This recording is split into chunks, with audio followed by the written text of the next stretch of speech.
All right, let's do one of these classic tangents of two circle problems, and here's how you do these problems.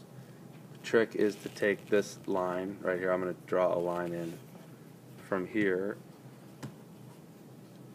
to there, and that angle is going to be, or this right here is going to be a triangle now. So that's 9 right there.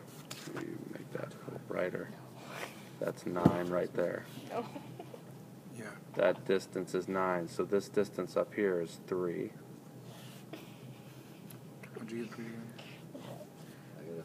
This distance, because 12 minus 9, that whole thing was okay. 12. 12 minus 9 is 3. Okay, gotcha. And so you knew that, you knew that, this is kind of hard to see, but you knew that this, since this was a tangent line, that angle right there is 90 degrees. That angle right up there. So if I zoomed in on this triangle, it actually looks like this.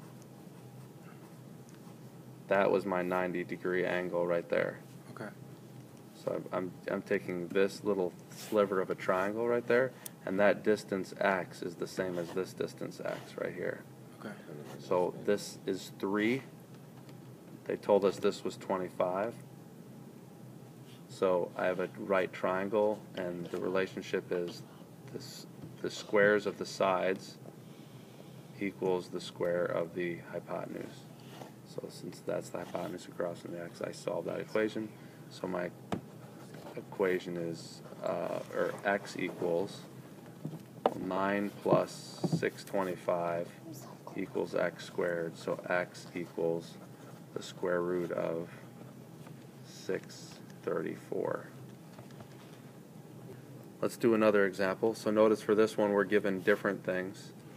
So for this one, remember, because these are tangent, or these are radiuses, and that line x, z, y is a tangent, we know those both are right angles up there.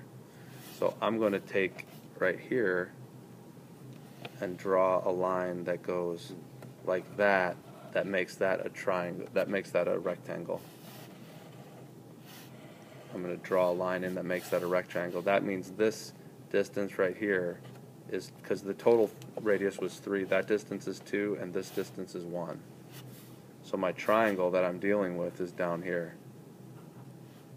That triangle is 7, whoops. The hypotenuse now is 7, because right, this is going to be a right angle. Do you see that? The hypotenuse is 7. That side is 1, and I'm trying to find this side here, which is the same as this side here, because you see how it's a rectangle up there? So now my Pythagorean theorem says 1 squared plus x squared equals 7 squared, because 7 is the hypotenuse now. So it's a little bit of a different problem. So each one, notice I had to draw the line in a little bit differently there, and the Pythagorean theorem gets used a little bit differently. So x squared equals 49 minus 1 is 48. So x equals the square root of 48. And that's your answer. Wait, why didn't you put x1 squared plus 7 squared equals x squared? So the question is, why didn't I put 1 squared plus 7 squared? Because look at your triangle down here. Which is the biggest, 1, x, or 7? Which one is the biggest side? 7. The side across from the right angle is the biggest, which is 7. Oh, so that has to be by itself. Always when you're using Pythagorean theorem, the hypotenuse, the side across from 90 degrees has to be the one by itself in the equation. A squared plus b squared equals c squared, and c is the hypotenuse of the right triangle. 48 then.